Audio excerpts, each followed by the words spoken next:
IMF के executive board का इजलास अगस्त के वस्त में मुतवक्के है। IMF ने पाकिस्तान को माहौलियाती तब्दीली और कुदरती आफात के खतरात से निमटने के लिए जल्द नए प्रोग्राम पर बातचीत का इंदिया भी दे दिया है। मज़ीद जान लेते हैं इस्लामाबाद से समा के नुमाइंदा खुसूसी शकील अहमद हमारे साथ मौजूद हैं। शकील साहब, माहौलियाती तब्दीली पर कर्ज हालिया $7 अरब पैकेज का ही हिस्सा होगा या कोई ये अलग प्रोग्राम है?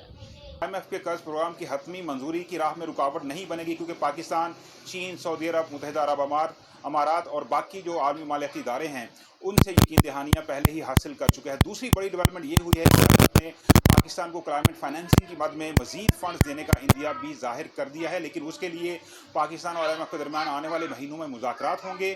रेजिलियंस एंड सस्टेनेबिलिटी फैसिलिटी यानी RSF की मद में ये फंड्स पाकिस्तान को हासिल होंगे।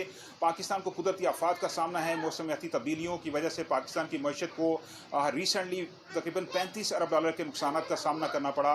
तो IMF पाकिस्तान की मदद के लिए तैयार है, लेकिन उसके नमस्कार दोस्तों, पाकिस्तान के प्रधानमंत्री की बल्ले बल्ले 50 देशों में मंत्री को बेचकर भीख मांग कर लाए मंत्री देशों से $100 मिलियन।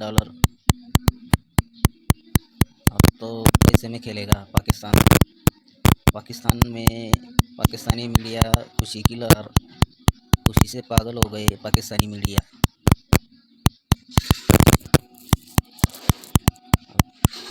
पाकिस्तान के शहबाज शरीफ पैसे में खेलेगा अब। होते हैं, उनको सर्कुलेट करके उनका एंडोर्समेंट ले लेते हैं। ठीक। मोशी से उनको बेसब्री बेटी पर बगैर बताए क्या है क्या नहीं वो प्रूव करनी है। तो ये जो शहबाज साहब, हुकूमतों की जानिब से एक डिसट्रस्ट का या मिस इन्फॉर्मेशन का सिलसिला है, ये बहुत पुराना है। और हम अक्सर एक बतौर जर्नलिस्ट हम ये अक्सर बात करते हैं कि कम से कम हमारी हुकूमतें हमसे सच तो बोलें। और ये सिर्फ एक मामले पे नहीं है, बजट की आपको मालूम है, हम दीगर चले मामलात पे नहीं जाते, इसको हम मईशत तक महदूद रखते हैं। ये डिसट्रस्ट यानी कि between the cabinet and between the officials and then हुकूमत और अवाम के दरमियान मिस इन्फॉर्मेशन। अवाम को तो इस काबिल कभी समझा ही नहीं जाता कि उनको पूरी बात बताई जाए और कुर्बानी का बकरा बनाया जाता है। तो शहबाज साहब, the least he could do is, I mean with this mandate जो उनके पास नहीं है बतौर प्राइम मिनिस्टर, बहुत मुकम्मल मैंडेट की मैं बात कर रहा हूँ, वो ये कर सकते थे कि अपना एक ट्रस्ट लेवल तो बनाते हैं। अब अगर ये इन्फॉर्मेशन आ रही है सामने कि उनको आगाह नहीं रखा जा रहा, फैसले उनसे बार बार हो रहे हैं, तो ये तो बड़ी अलार्मिंग बात है, not just for the government, PMLN की पॉलिटिक्स के लिए भी, जो जिसके पास एक बड़ा क्रिटिकल टाइम है, जिसके ऊपर पोलिटिकली अगर हम बात करें इस हुकूमत में। देखिए, यहाँ पे ये जो आप बात कर रहे हैं ना कि लोगों को नहीं बताया जा रहा, वो तो एक पुरानी कहानी है और हर हुकूमत का। जो असल कहानी है, जो ज्यादा खतरनाक बात है कि जो मुल्क का वजीर आजम है उसको ही नहीं बताया जा रहा। मतलब ये ज्यादा खतरनाक बात।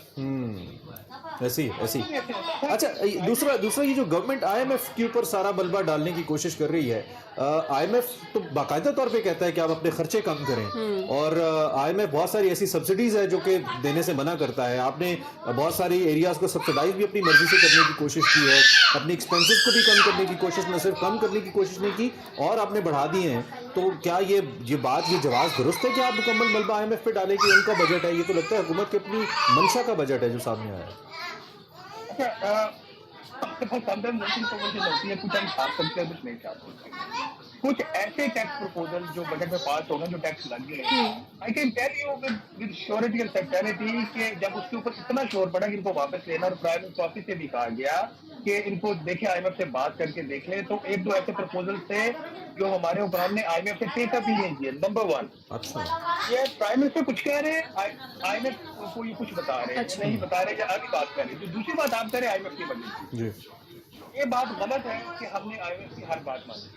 हाँ, ये बात दुरुस्त है कि हमने IMF की बहुत सारी बातें मानी। इन्होंने जो सरफराज तबके के ऊपर बोझ डाला 75 अरब रुपए का, इन्होंने इसके ऊपर IMF के सामने स्टैंड ही नहीं लिया। ओके, आप इसके ऐसे एग्जाम्पल ले लीजिए कि, और ये फैक्चुअल बात मैं आपको बता, IMF की तरफ से ये था कि इतना जो उनका सख्त दबाव था, जो ज़राअत के अंदर इस्तेमाल होने वाली खाद है और अद्वियात है, उसके ऊपर आप 18% GST लगाएं।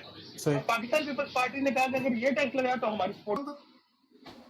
ईरान के साथ 10 बिलियन इधर से हो गया, 8 बिलियन IMF का हो गया, मियाँ साहब CPEC के लिए 50 बिलियन मांगने चले गए हैं, और तुर्की के साथ और सऊदी अरेबिया के साथ 5 बिलियन वहां से आ गया। मैं तो ये 100-150 बिलियन आता नजर आ रहा है मुझे। मैं तो कल रात सो ही नहीं सका चीमा साहब।